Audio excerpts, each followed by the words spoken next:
মুছব্বিৰ আলীক আটক কৰা হৈছে কিয়নো মুছব্বিৰ আলীয়ে হোজাই ভূঞা প্ৰতিষ্ঠিত সংখ্যালঘুসকলক এজন তথাকথিত সংখ্যালঘু নেতাই ভয় ভাবুকি দিছিলে আৰু তাৰ প্ৰতিবাদ কৰিছিলে মুছব্বিৰ আলীয়ে। অন কেমেৰা সেই তথাকথিত ভয়ৰ পৰা স্বাধীনতা দিয়াৰ নামত যিগৰাকী নেতাৰ আবিৰ্ভাৱ হৈছিলে সেই নেতাগৰাকীয়ে সংখ্যালঘু লোকসকলক ঘৰ জ্বলাই দিয়াৰ ভাবুকি দিছিলে, মহিলাসকলক লেংটা কৰি পিটাৰ দৰে ভাবুকি প্ৰদান কৰিছিলে।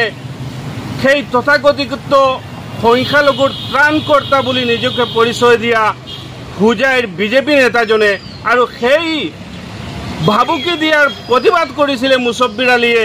সেই নিৰীহ লোকসকলৰ কণ্ঠ হৈছে মুছব্বিৰ আলী। সেই নিৰীহ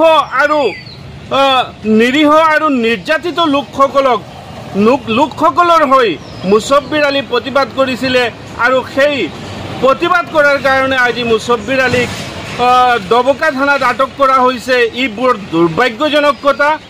আমি অসম সংখ্যালঘু সংগ্ৰাম পৰিষদ হোজাই জিলা সমিতিয়ে মুছব্বিৰ আলীক বিনা চৰ্তে মোকলাই দিবলৈ হোজাই জিলা প্ৰশাসনক দাবী জনাইছোঁ।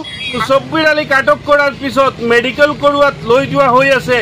তেনে সময়তে সাংবাদিকসকলে মুছব্বিৰ আলীক কিছুমান প্ৰশ্ন কৰিছিলে। কিদৰে বিজেপিৰ এজন নেতাই মুছব্বিৰক যিধৰণে হাৰাশাস্তি কৰাৰ চেষ্টা কৰিছে সাংবাদিকে প্ৰশ্ন কৰাৰ সময়ত, ই বৰ দুৰ্ভাগ্যজনক কথা। থানাৰ চৌহদত এজন সংখ্যালঘু সংগ্ৰাম পৰিষদৰ নেতাক অকল মাত্ৰ প্ৰতিবাদ কৰাৰ কাৰণে যিদৰে হিমাদ্ৰী নামৰ এজন বিজেপি নেতাই হেয় প্ৰতিপন্ন কৰাৰ চেষ্টা কৰিছে, ই বৰ লজ্জাজনক ঘটনা। অনাগত দিনত যদি এনেধৰণে দ্বিতীয়বাৰ কাণ্ড কৰাৰ চেষ্টা কৰে তথাকথিত এই বিজেপি নেতাজনে, তেনেহ'লে অসম সংখ্যালঘু সংগ্ৰাম পৰিষদ বহি নাথাকে। আমি গণতান্ত্ৰিকভাৱে তেওঁৰ বিৰুদ্ধে তীব্ৰ আন্দোলন কৰিবলৈ বাধ্য।